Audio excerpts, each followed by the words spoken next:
Hey, welcome to Transform Your Workplace. It's Brandon Laws, your host. This episode is brought to you by Xenium HR. The demands of HR and payroll are endless. We provide at Xenium a complete solution for both, so you can focus on what you do best, growing your business. Learn more about Xenium at xeniumhr.com. Okay, today's episode is with Perrine Farque, and she is the author of Inclusion, the Ultimate Secret for an Organization's Success.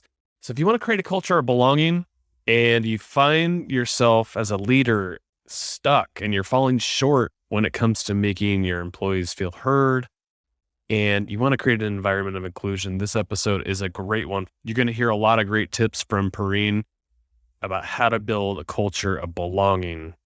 Enjoy the episode. Reach out to me on LinkedIn, Instagram, Twitter, any of those places. I'd love to connect with you. Have a great week ahead.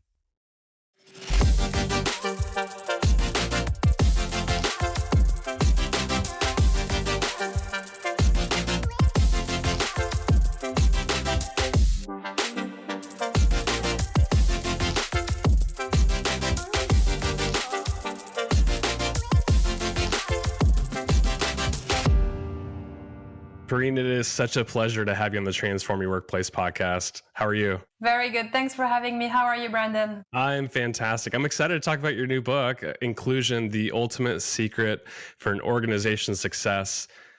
So let's talk right away. Like, what's the difference, if there's any, between inclusion and belonging? Maybe they're the same. Yeah. It's a good question because I think a lot of the times when I speak to HR professionals or business leaders, people get a little bit confused around what does that mean, diversity, equity, inclusion. It sounds a little bit scary. So yeah, I think I really started talking about definitions and really inclusion in the context of the workplace and work setting. Inclusion is about feeling heard and feeling seen and feeling valued as an employee who comes to work every day, feeling like your ideas are important, your contributions, your opinion matters to the team in general. And belonging is the ultimate inclusion, is when you feel like almost the team is part of your family. You feel like you belong to the group. It's part of your identity. So it's almost like inclusion is the fundamental that you need to get started. Yeah, foundation. Yes, foundation. Belonging is like the ultimate, the golden goal, to feel like you belong, like they're your family.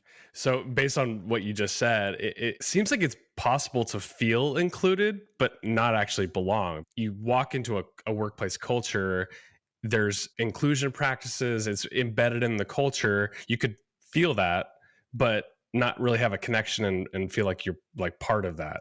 Yeah, that makes sense. It's possible, and I really love to share stories to illustrate, so it's easier to understand. One of my best leader I've ever had in my career, his name is Steve. He was the VP of EMEA when I worked for that software company.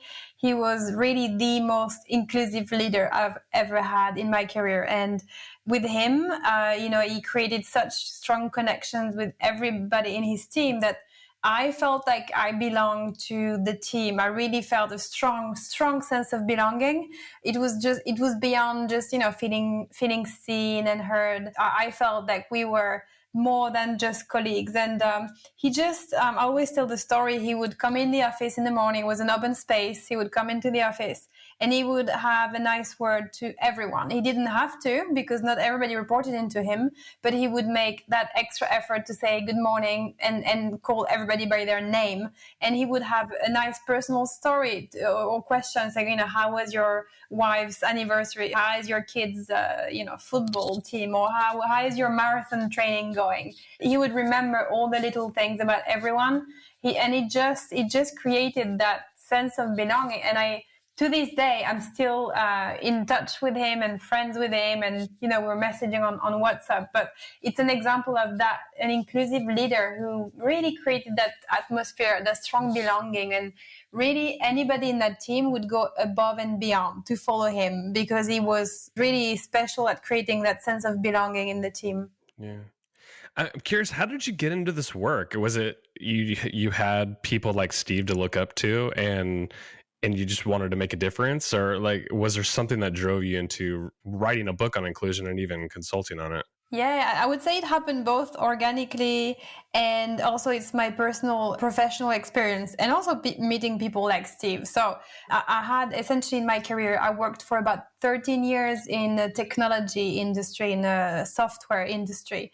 And often I was the only woman in the room, especially at the leadership level. I was the only woman. And then when I became a mother and I had two young children, it became very obvious that, in meetings, I was the only who had to worry to go home by 5 p.m. to pick up the kids from school and nursery, because all the other ones in the room had a wife who either didn't work at all, she just didn't work and looked after the kids full time, or maybe worked part time. Whereas I had to go home and pick up the kids, and my husband also worked full time, and we didn't have anyone for childcare.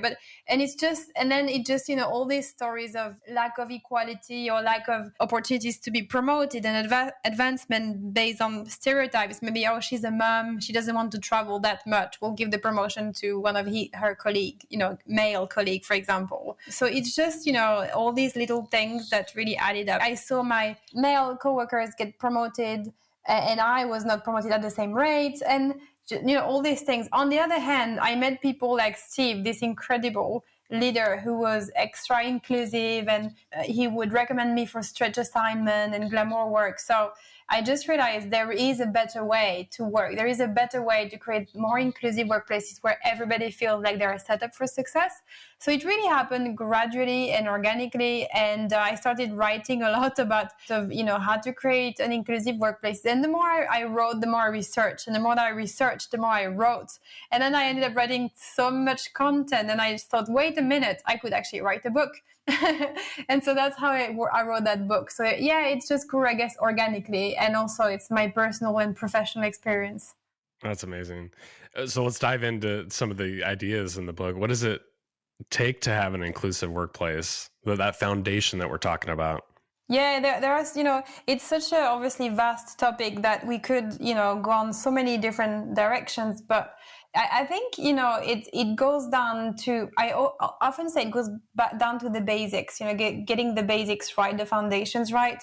So for example, if you're a leader, if you're a business leader or head of HR, starting to think of yourself as a diversity and inclusion advocate and champion. So you don't have to wait for everybody to be perfectly ready and in place. You can start with yourself, educating yourself on the topic, learning every day, challenging yourself to be an upstander, an advocate, and educating yourself.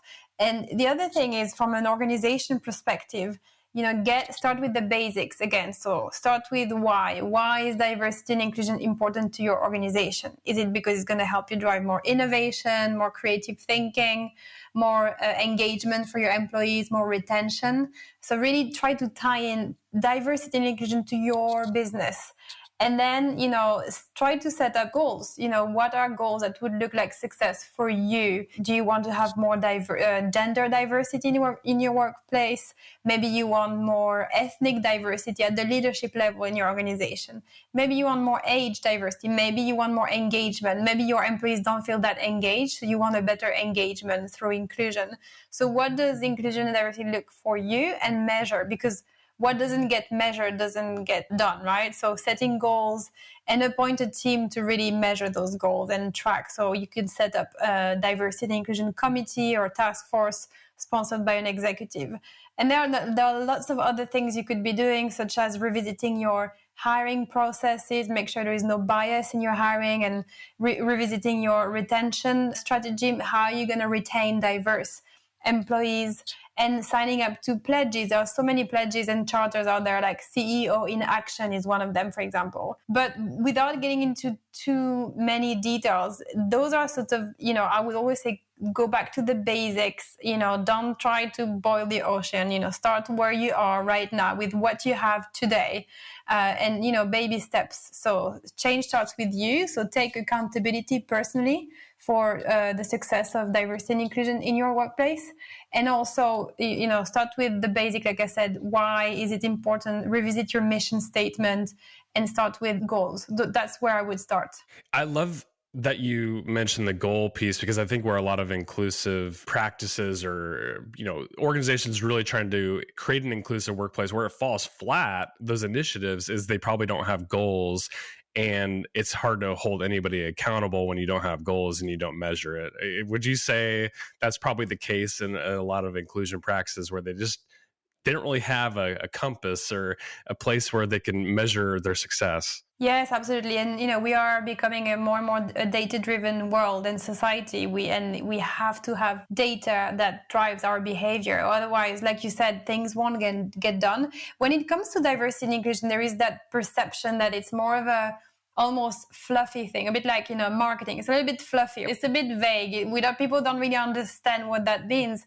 So when you actually set goals, and goals, for example, if we think about metrics, it could be workforce diversity at the organization level. It could be either gender, age, ethnic background, nationality, sexual orientation, able, disabled, etc., etc. That's one thing. Then you can look at the leadership, diversity in leadership. Again, could be gender, could be ethnic background, could be sexual orientation.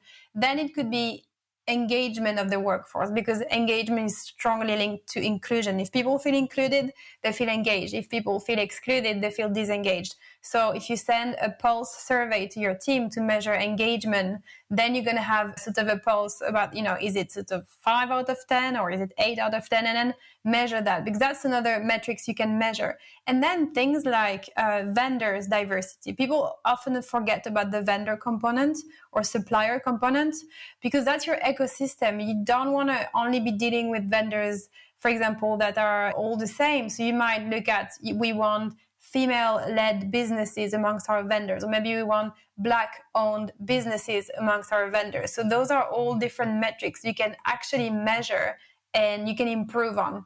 Thanks for sharing some of those examples. I think that's really helpful, I'm sure, for the listeners and even myself.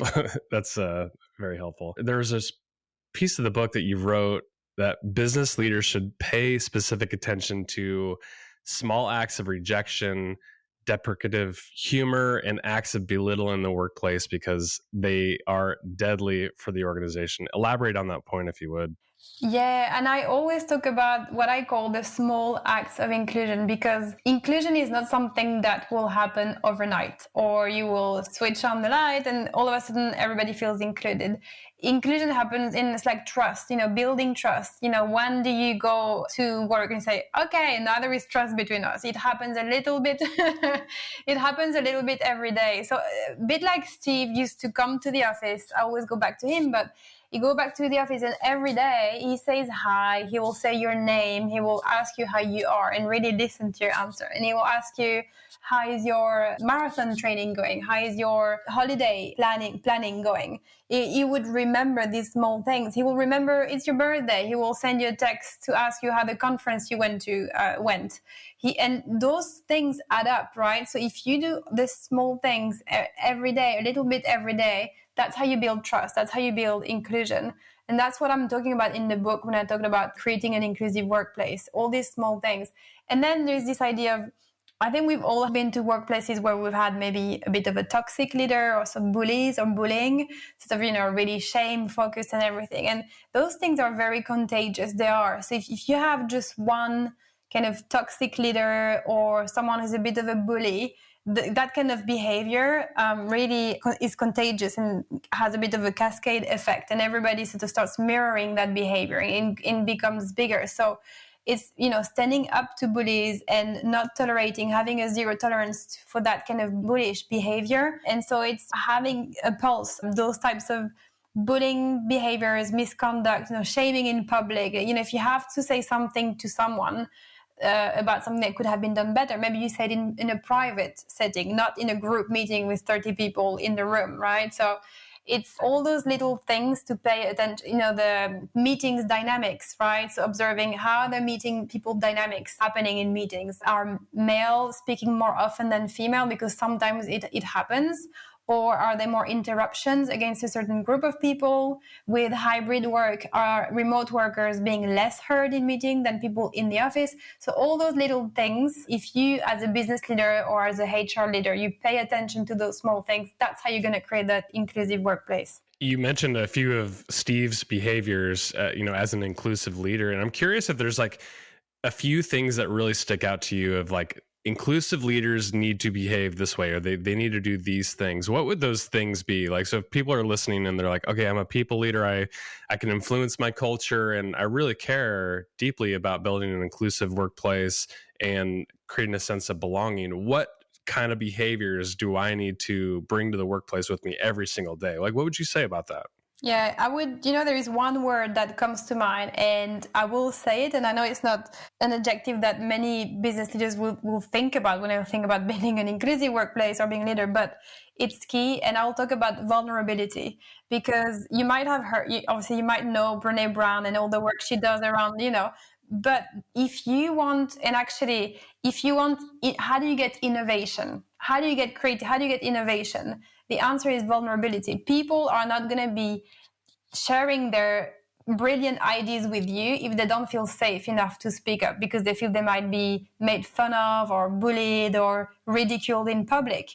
So if you don't have that basic layer of psychological safety, aka trust, people are never going to share their ideas and bring creativity and innovation. So as a leader, your role is to create that basic layer of trust, psychological safety, so people keep each other accountable and feel safe to speak. How do you do that? By being vulnerable, by leading by example. So Steve, you asked me about Steve. He was vulnerable. He was show vulnerability, but not in a way that, not in the way people might think, like he would come to work and cry, or, not that stereotype, but in the way that sometimes he will say things like, I don't know.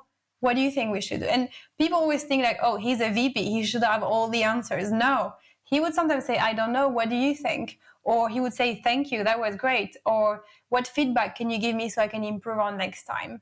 So that level of being humble and vulnerable and say, okay, well, I made a mistake, we can learn from it, is basically the key to creating trust and to be an inclusive leader.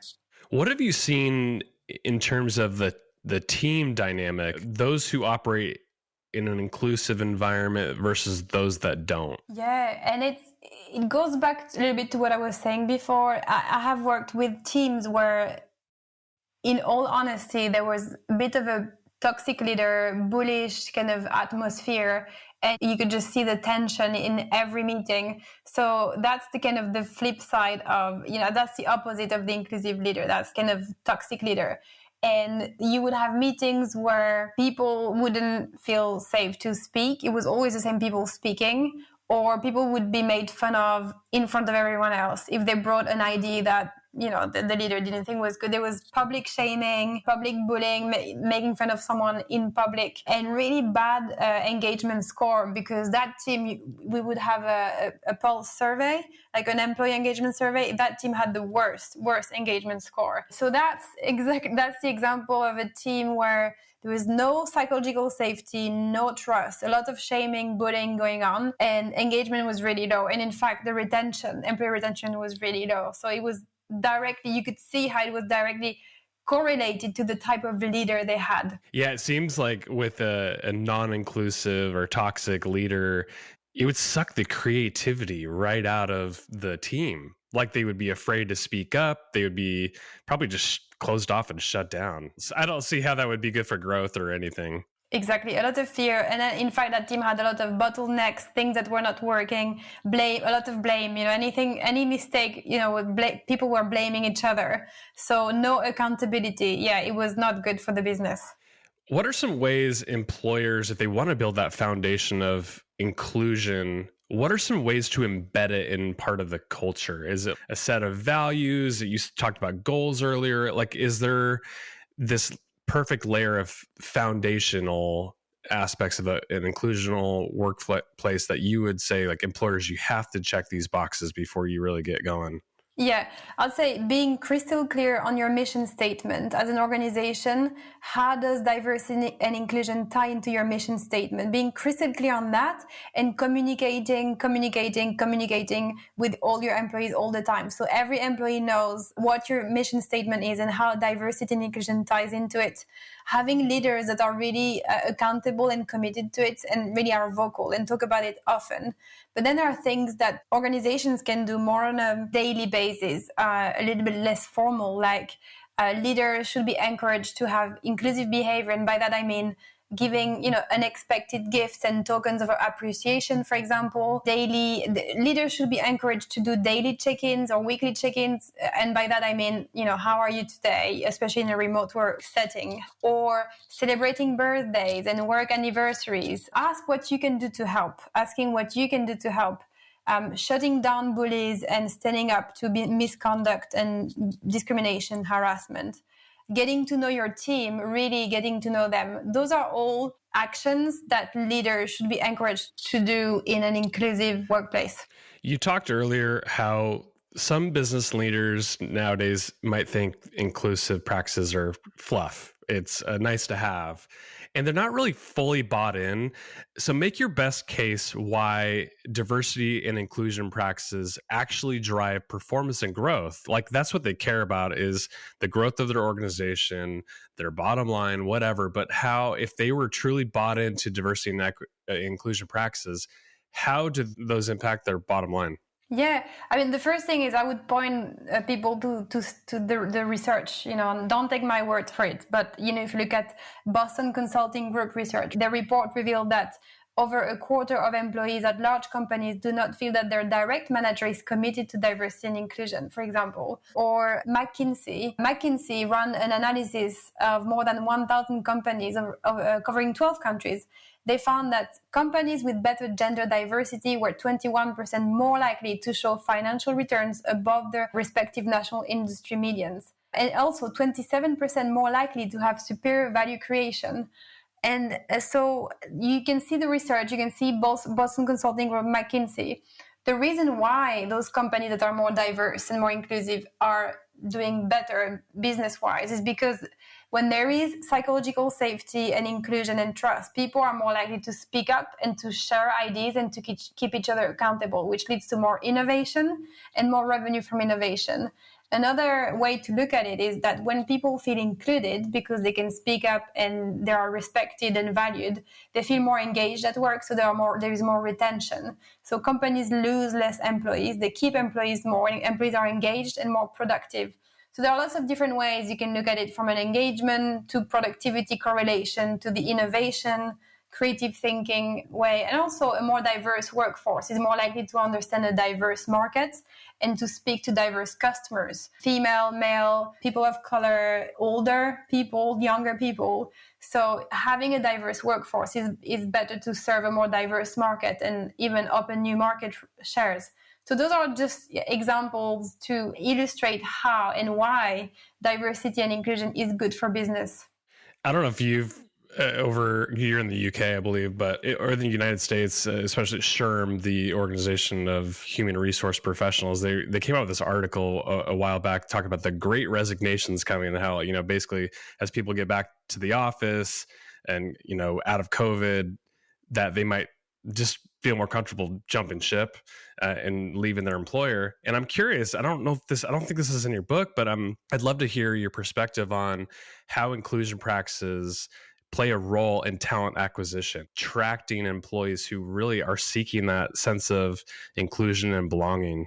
Yeah, I totally see what you say. I think the way I see this sort of hybrid work setting or return to work question, I see it as a risk and opportunity, as always. So the opportunity of this hybrid work, remote work, return to the office setting is that people who would normally not have access to work now have access to work. And by that, I mean mothers with childcare duties. They can now work from home and also pick up the kids and drop them off in the morning. People who look after elderly or sick relatives, for example. Disabled individuals who can't really commute to go to work.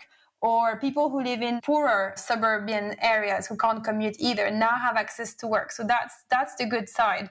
Now, the risk is that we don't want to create a two-tier workforce. And by that, I mean a workforce that's isolated at home because they have kids to look after or elderly or relatives to look after, and therefore less visible and therefore less promoted. And a workforce who is in the office because maybe they're younger, they have less responsibilities and is more promoted. So as long as employers are aware of the risks and opportunities of this hybrid work setting, and as long as employers implement policies to support equally remote workers and in-office workers, it can be a good thing. It can be a good thing for employees and for diversity. What are some things employers get wrong about about inclusive practices, or maybe some common myths that you've heard of?